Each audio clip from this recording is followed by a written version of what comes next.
Admiral Serena Hale had survived war zones, covert missions, and disaster operations, but nothing terrified her more than motherhood, especially now, raising paralyzed triplets alone. A tragic road accident 3 years earlier had turned her world into a battlefield of guilt. No therapist could ease the ache. No medal could fill the silence of 3 wheelchairs lined up like unspoken reminders. Her triplets, Liam, Noah, and Lily, were brave, beautiful, and unbelievably patient with their mother's long military hours. But Serena's duties as the youngest female SEAL admiral demanded nights away, briefings at dawn, and strategy sessions that stretched into oblivion. She did everything to keep them safe. Hiring nannies didn't work, they quit within days. Private nurses were too expensive. Her trusted sister lived abroad. So Serena installed high-grade military cameras to watch her kids remotely during her late-night shifts. And that's how she noticed him. Isaac Rowe, the quiet single-dad janitor who worked the night shift.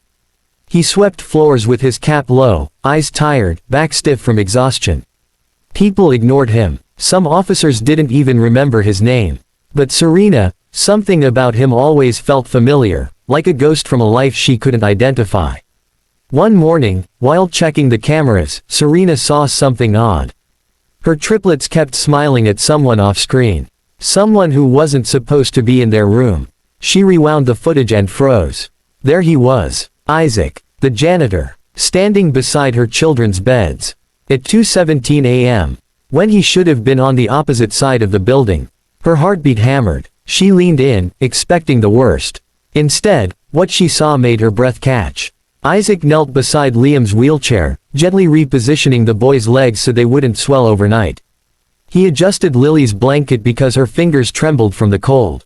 He whispered encouragement into Noah's ear, telling him he would walk again someday, and Isaac said it with such confidence, such authority. Like a man who had once trained warriors. Or lost the ability to fight himself. Then the most shocking moment came. Isaac didn't know the cameras were there. He thought no one watched. Yet he began stretching the kid's limbs with expert precision, movements that belonged to a trained combat medic, or a SEAL. Serena's heart stopped. Why is a janitor doing highly specialized mobility therapy? She whispered. These techniques weren't on YouTube. Only elite military medics knew them. Men who had crawled through the fire of battle and returned scarred. Something about his posture. The way he checked the window angles. The subtle limp in his left foot. Serena felt her stomach tighten. Who are you, Isaac Rowe? Book Chapter 2 The Truth Behind the Door at 2:17 a.m. Serena couldn't sleep. The footage kept replaying in her mind, the tenderness, the discipline, the pain in Isaac's eyes. This wasn't the behavior of a janitor. This was a soldier hiding in plain sight. The next night, she pretended to leave the base but stayed hidden, watching her phone's security feed. Right on time, at 2:17 a.m., Isaac entered the triplets' room again. Only this time, Serena walked towards that room with silent footsteps, her SEAL training kicking in. She reached the door just as Isaac gently massaged Noah's stiff muscles, whispering, "You're stronger than you think, just like your mother." Serena pushed open the door.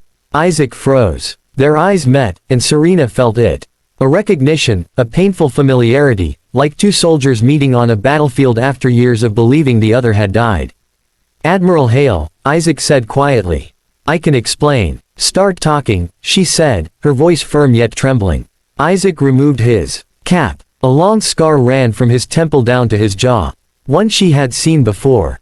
On mission files. On SEAL reports. On the classified document marked, Kia, body not recovered.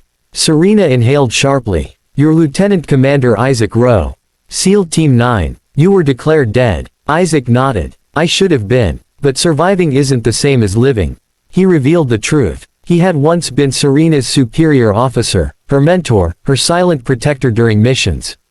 He had saved a squad from an explosion but lost his career, his mobility for a year, and eventually, his wife, who left when PTSD consumed him. He took the janitor job because it was the only work quiet enough to keep his demons at bay, until he saw Serena's children. He recognized their pain, and he recognized Serena's guilt, because he carried the same weight. "They remind me of why I fought," he whispered. "And why I'm still here." Serena felt her eyes burn. For years she had blamed herself for her children's paralysis, for the accident she couldn't prevent. And now, standing in front of a man society threw away, she saw her own reflection.